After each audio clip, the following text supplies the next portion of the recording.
Fue un número uno, el precursor de una forma de hacer periodismo en televisión. Contradictorio, polémico, sagaz, intuitivo, complaciente, amado y odiado casi por igual. Respetado y denostado, Bernardo Neustadt formó opinión como pocos.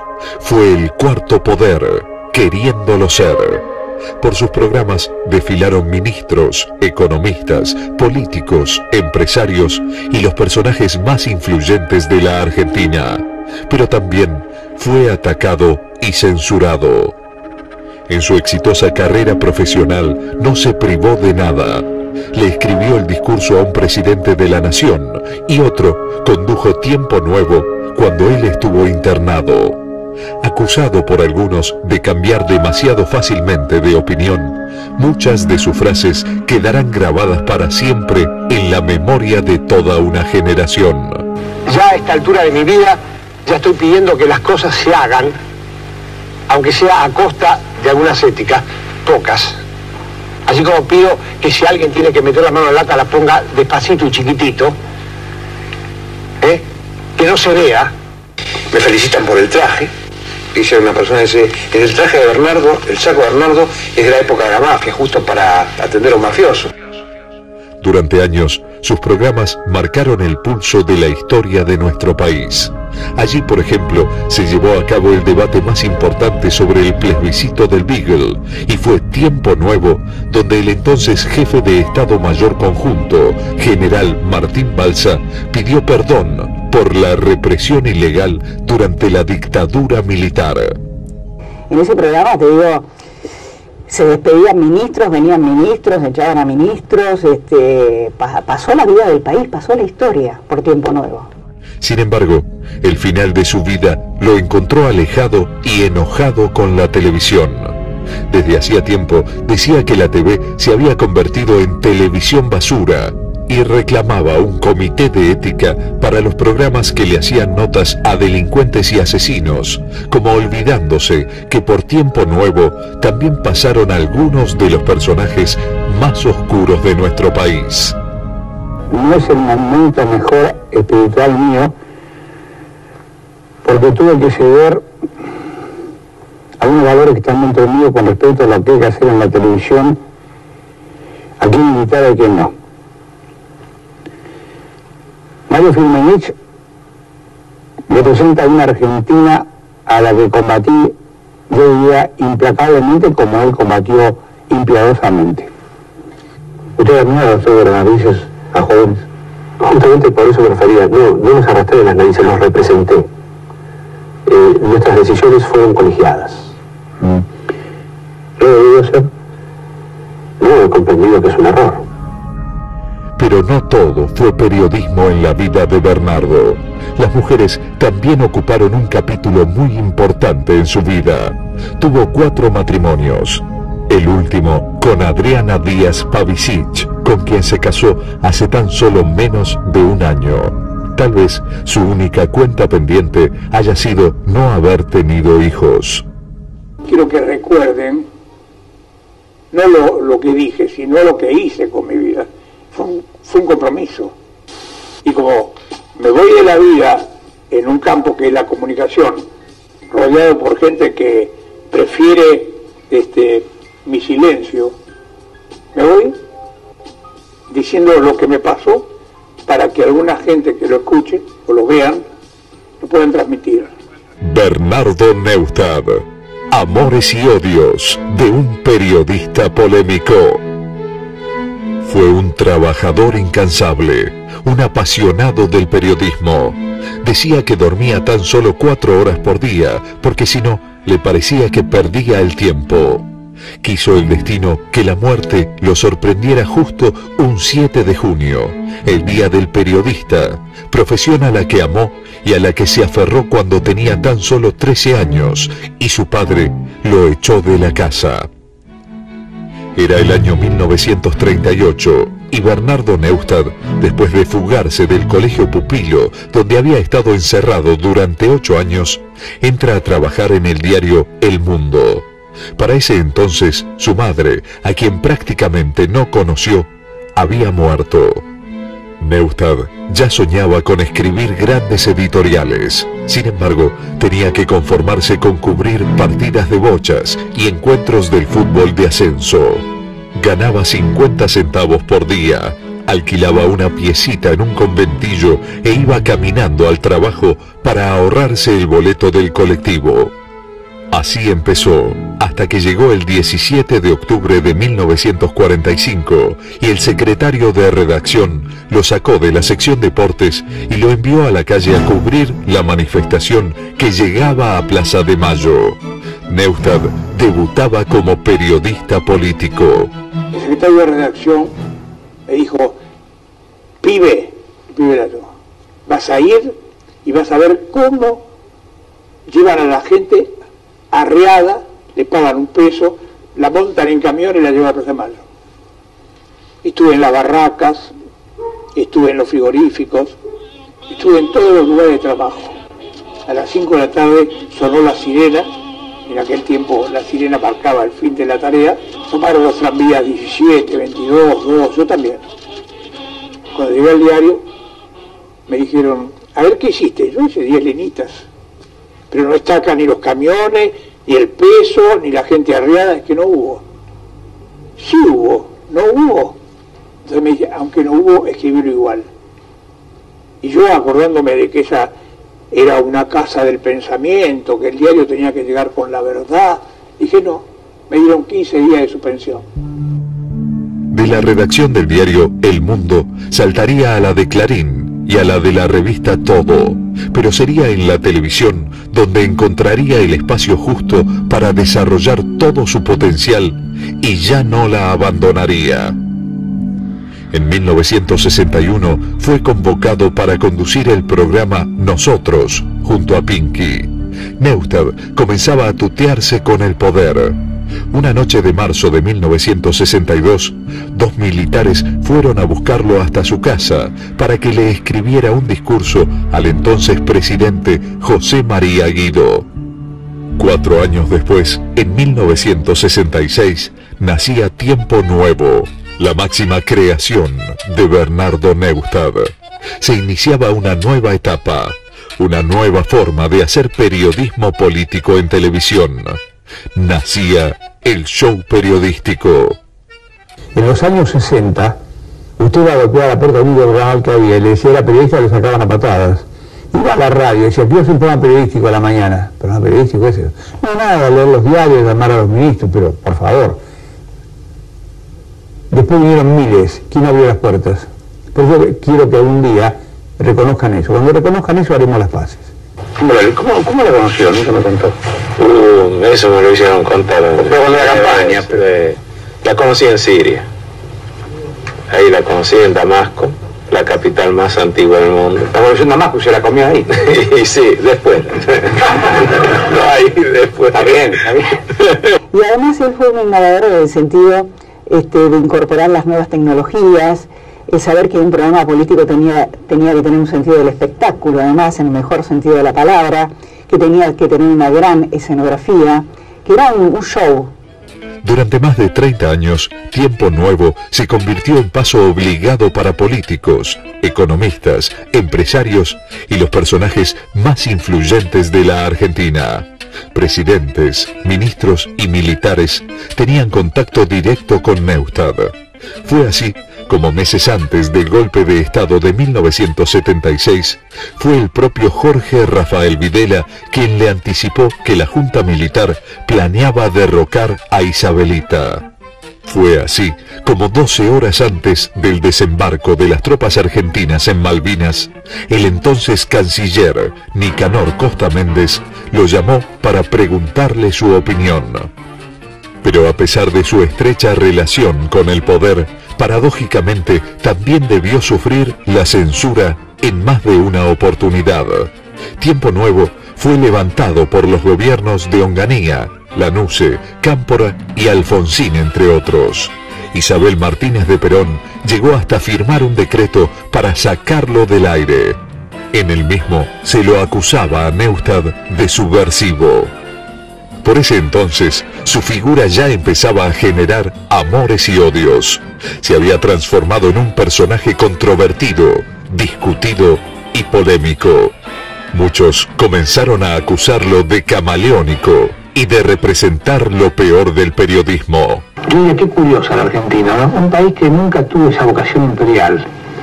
Un héroe nacional como San Martín que siempre fue entregando, cediendo, liberando. Y ahora que estamos ganando, estamos en busca de la paz. ¿Yo hace el gobernador de Tucumán? Estoy convencido. ¿Tiene las manos limpias? Como cuando nací. ¿Me las muestras? Si usted no vive en Tucumán, que se está sacando el pasaje para ir a votar allá. ¡Vamos! Bernardo Neustadt siempre rechazó las acusaciones y culpó a sus colegas por las críticas y reproches. Neustadt nunca ocultó su mala relación con la mayoría de los periodistas. Aunque lo denostaban, para él no tenían el nivel suficiente como para reprobarlo. ¿Usted siente que ha sido coherente con usted mismo a lo largo de su vida? ¿Conmigo? No sí. tengo para menor duda. ¿Qué siente cuando algunas personas le dicen camaleón político o ese tipo de cosas? No me interesan, no tienen nivel. Ajá. Son de cabotaje, como diría María Kazán. Además, que obviamente los que me dicen eso son periodistas frustrados. Y es lógico, yo te digo que hay gente que lo ame y hay gente que no lo quiera.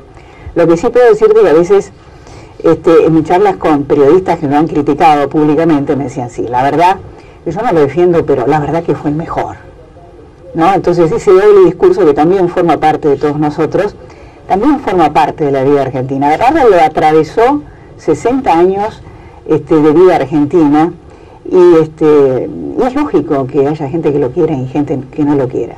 Después de quedarse sin aire durante los primeros años del gobierno de Raúl Alfonsín, supuestamente por haber dicho que al entonces presidente no le interesaba la economía, Tiempo Nuevo regresó a la televisión en 1987. Dispuesto a hacer oír su voz en favor de las privatizaciones, decidió desarmar un teléfono en cámara y preguntarse dónde estaba la patria dentro de ese aparato. ¿Me podés alcanzar un teléfono? Me alcanzó uno como este. Y de pronto lo abrí. Empecé a mirar. ¡Qué bárbaro! No está la patria, dije, en televisión. No está la soberanía. No está. Pero entonces me mintieron. Me dijeron que los teléfonos debían estar en el Estado porque estaba la patria y la soberanía. A la salida del programa, lo atacó una patota sindical vinculada al gremio telefónico. Neustadt terminó la noche en el hospital. Le tiraron un balde con cal en la cabeza y le fracturaron 2 costillas. A pesar de su pésima relación con Raúl Alfonsín y con la UCR en general, en vísperas de las elecciones presidenciales de 1989, Neustadt decidió apoyar públicamente al candidato radical Eduardo Angelós. Carlos Menem, el candidato del PJ, no solo era despreciado por Neustadt por haberle dejado la silla vacía en Tiempo Nuevo, sino porque no veía con buenos ojos a ese riojano populachero, como lo calificó en algún momento. Nunca me voy a olvidar que llegó por primera vez a mi vida en un programa de televisión como candidato, poncho, partidas largas, zapatos blancos, le dije, Dios me libre lo que va a hacer en la presidencia. Y cambió el país. Sin embargo, después de que 8 millones de argentinos consagraran a Carlos Menem presidente, la opinión de Neustadt casi mágicamente comenzó a cambiar. De pronto, cuando las medidas económicas empezaron a coincidir con su pensamiento, según dijo Neustadt, comenzó a verlo a Menem rubio y de ojos celestes. Neustadt estaba otra vez cerca del poder. Como nunca en la historia, un presidente y un periodista habían llegado a tantos acuerdos. Ellos lo lograron. Entre muchas otras cosas en las que coincidieron, además de en lo económico, fue en la mutua admiración. Yo me preguntaba, después que privaticen Entel, ¿usted se la saca encima, María Julia Today? No, si yo no la tengo encima.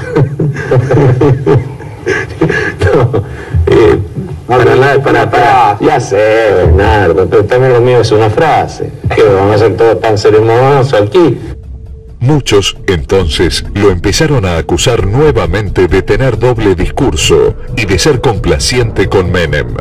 Tal fue su acercamiento al poder y al gobierno que lo llevó a romper su extenso matrimonio periodístico con Mariano Grondona. Es diría, me animaría a decir, la hora del arrepentimiento. Entonces, Bernardo, no te ofendas. Te relevo de la obligación o de la tendencia a poner las manos en el fuego por mí. No las pongas. Mi amigo Mariano Grondona me pidió desde la pantalla de Canal 7 que no ponga las manos en el fuego por él. Está bien, Mariano. No pongo las manos nunca más en el fuego por ti. Bernardo, bienvenido a La Clave. Habló de la reconciliación. Nunca, no debemos reconciliar porque nunca estuvimos enojados. Y nos odiamos. Sus frases más famosas como "lo dejamos ahí" o "no me dejen solo" ganaron la calle y su Doña Rosa no se perdía un solo programa de Tiempo Nuevo. Sin embargo, las críticas en su contra arreciaban. Por ese entonces, Neustadt ya había empezado a hablar de la TV basura y a tildar a varios de sus colegas de escandalosos. Parecía olvidarse, entre otras tantas cosas, que había llevado a su programa a José Sanfilippo para que destroce públicamente a Sergio Goycochea después del 5-0 contra Colombia. O que una vez invitó a Katia Aleman para que le preguntara a Carlos Menem sobre la seducción del poder. Mientras el gobierno de Menem fue un éxito, Tiempo Nuevo creció. Cuando el entorno del presidente fue sospechado y la economía entró en recesión, el programa de Neustadt comenzó a decaer. Según argumentó, la televisión le exigió algo que él no estaba dispuesto a dar. No quiero administrar conflictos, llevar a una persona que piensa A y otra que piensa B y dejarlos que discutan en televisión. No me gusta tener sobre la nuca el aliento del rating. Lo cierto es que Bernardo pareció olvidar otra vez que las mesas de debates en televisión entre personas que pensaban distinto eran un sello característico de Tiempo Nuevo. Primero, gracias por estar en lo que puede ser tal vez mi último programa de la televisión argentina. Y digo tal vez porque no me siento cómodo en la televisión argentina. Decía hoy antes que usted llegara que si para ser periodista independiente que sacar un carnet de conductor no lo voy a hacer. Pero esta televisión es la televisión que ustedes buscaron. Me fui de Telefe porque me exigían firmar un contrato de rating, y yo no firmo eso. Puedo firmar un contrato por la libertad, pero no por el rating, explicó. Cuando comenzó su ciclo en América, el 3 de marzo de 1997, casi nunca pudo pasar de los 5 puntos de rating. Bernardo Neustadt se dio cuenta que no solo los canales le daban la espalda, sino también la gente, entre la que se encontraba Doña Rosa. Hasta que yo no pueda mostrar el otro país, no tengo ganas de hacer televisión. No quiere ni Pero siquiera. claro, lo digo en inglés. ¿No quiere ni siquiera intentarlo? ¿Eh? ¿Ni siquiera lo quiere intentar? No, hasta que no cambie los contenidos. No quiero que algún marketinero de último modelo me diga: Bernardo, ¿por qué la gente come M? Dele M. Digo, tengo un problema, me inhibo en público. No tengo ganas de eso. No lo hice nunca y no lo voy a hacer ahora. En los últimos tiempos se refugió en internet y en su página web para no perder el contacto con su público. Desde allí disparaba sus editoriales antikirchneristas y daba su visión de la realidad del país. Dicen que ya no era el mismo, que ya no soñaba con una Argentina distinta, que veía todo en forma apocalíptica. La gente que me interesa a mí está cruzada de brazos. Está cruzada de brazos. Ha resuelto que el país no es de él, y yo creo que el país es todavía mío. Fíjate, en estos días de descanso me leí mucho a Mario Puzo, el del Padrino, y llegué a la conclusión que la mafia en Italia se queda donde tiene que estar, en la mafia, no da el poder. Elige sí un señor importantísimo, de buena conducta, un democristiano, que no tenga una sola gota de corrupción, pero si ataca llegamos, En cuanto no llegamos a atacar, se va. Y ellos eligen otro. Bueno, acá mi sensación, quiero decir, es que estamos en un aparato mafia. La historia recordará que murió el 7 de junio de 2008, justo un día del periodista. Amado y odiado casi por igual, Fue un número uno, un precursor que dejó una huella profunda en la forma de hacer periodismo en televisión. Sus frases quedarán grabadas para siempre en la memoria de toda una generación, como así también su último pedido. Su lápida dice: ayudó a pensar. Seguramente haya sido así. No sé cuánto me queda, pero que voy al cielo.